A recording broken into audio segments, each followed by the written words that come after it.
मैं प्रिया राज, आप देख रहे न्यूज़ 24। आपको बता दें कि प्रशांत किशोर अभी चुनावी रणनीति के लिए खुद की कमर कस ली है। हालांकि प्रशांत किशोर की चर्चा पूरे बिहार में हो रही है। कहा जाए तो प्रशांत किशोर सबसे ज्यादा सक्रिय हो गए हैं बिहार विधानसभा चुनाव के लिए। हालांकि जिस तरह से प्रशांत किशोर के दावे खुलकर सामने आते हैं तो जनता काफी ज्यादा उनसे प्रभावित होती है। जी हां, ये बातों में अगर कहा जाए तो सच्चाई भी है, क्योंकि प्रशांत किशोर ने आए दिन जो युवाओं को टारगेट करना शुरू किया है। हालांकि युवाओं का ज्यादातर आजकल की माने तो सबसे ज्यादा राजनीति में युवाओं की पहल देखने को मिल रही है। अब प्रशांत किशोर इस चुनावी रणनीति को सबसे अच्छे से समझ चुके हैं, इसलिए वो इस बार युवाओं को सबसे ज्यादा खुलेआम ऑफर देने का कार्य कर रहे हैं। जी हां, प्रशांत किशोर आए दिन जब भी जनता को संबोधित करने जाते हैं तो वो जनता के बीच उन बातों को रखते हैं जिन बातों से जनता सबसे ज्यादा प्रभावित होती है। आपको बता दें कि प्रशांत किशोर ने हाल ही में माननीय देश के प्रधानमंत्री को लेकर बड़ा दावा किया है, बड़ी बातों का खुलासा किया है, जिसे लेकर प्रशांत किशोर को कई लोग पसंद भी कर रहे हैं तो वहीं कई लोग उन्हें नापसंद भी कर रहे हैं। हालांकि ये मायने तब रखता है जब प्रशांत किशोर एक एक कर नरेंद्र मोदी जी के खुलेआम बातों को सामने रखने लगे। सबसे पहले आप इस वीडियो में देखिए कि प्रशांत किशोर का क्या कुछ कहना है देश के प्रधानमंत्री को लेकर। हमने वोट दिया मोदी जी का भाषण सुन के कि मोदी जी गुजरात में बड़ा विकास किए हैं, तो भैया गुजरात में तो मोदी जी विकास कर रहे हैं। पूरा देश का पैसा ले जाकर गुजरात के गांव-गांव में फैक्ट्री लगा रहे हैं और पूरे बिहार से, मधेपुरा से, आपके गांव से आपके बच्चे गुजरात में जाकर नौकरी मजदूरी कर रहे हैं कि नहीं कर रहे हैं? तो कौना बात पर आप लोग वोट दिए हैं जो नहीं मिल रहा? अरे हाँ, अभी तो आप बोले कुछ नहीं मिल रहा है। हम गिनवा रहे तो कह रहे ना भैया, नजवा मिलिए रहा है, मंदिर बनिए गया, बिजली आइए गया है, गुजरात में फैक्ट्री चलिए रहा है। अरे भाई, यही बताने के लिए 2 बरिस से पैदल चल रहे। बोइएगा बबूल तो आम कहां से खाइएगा? वोट दीजिएगा 4 किलो अनाज के लिए तो आपके बच्चों के लिए रोजगार कहां से मिलेगा? वोट दीजिएगा मंदिर के, मस्जिद के लिए तो आपके लिए फैक्ट्री कैसे बनेगा? वोट दीजिएगा जाति के नाम पर तो आपके बच्चों के लिए पढ़ाई कहां से होगा? यही बताने आए।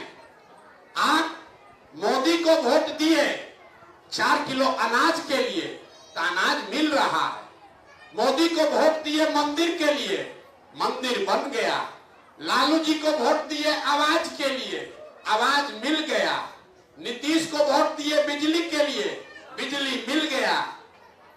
इसी तरह अगर अपने बच्चों के पढ़ाई के लिए, रोजगार के लिए भी वोट दोगे तो चाहे नीतीश को दो कि लालू को, वो भी आपको मिलेगा। लेकिन पूरा गांव क्या बोला है? अपने बच्चों के नाम पर आप बोले हैं।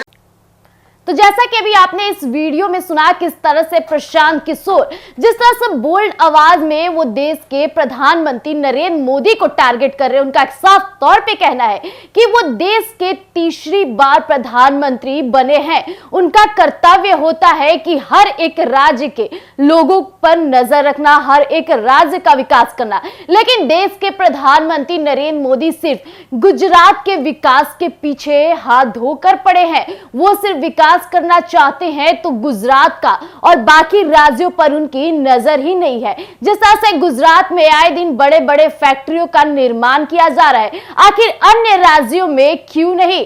आप कहते हैं कि देश के प्रधानमंत्री ने मंदिर बनाया, राशन दिया, तो क्या 4 किलो अनाज से आपके घर की खर्चा निकल जाएगा, जीवन कट जाएगी? क्या राम मंदिर में जाने से आपका बच्चे कि पढ़ाई पूरी हो जाएगी, शिक्षा व्यवस्था सही हो जाएगी?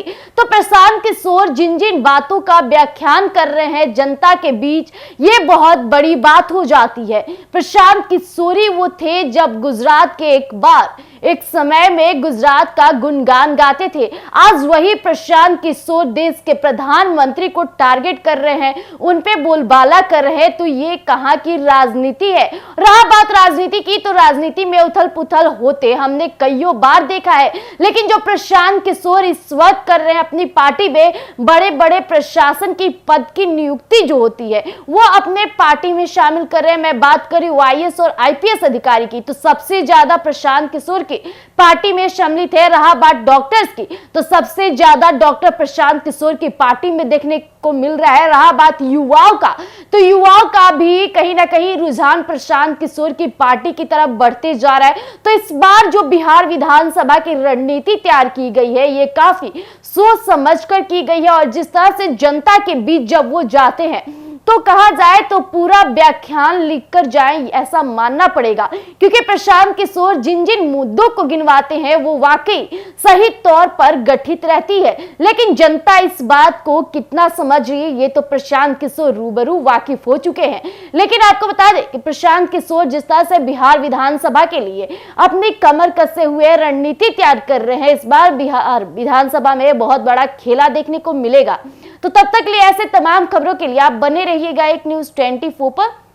अगर आप हमें YouTube चैनल पे देख रहे हैं तो हमारे YouTube चैनल एक न्यूज़ 24 को सब्सक्राइब कीजिएगा, फेसबुक पे देख रहे हैं तो फॉलो और लाइक कीजिएगा। धन्यवाद।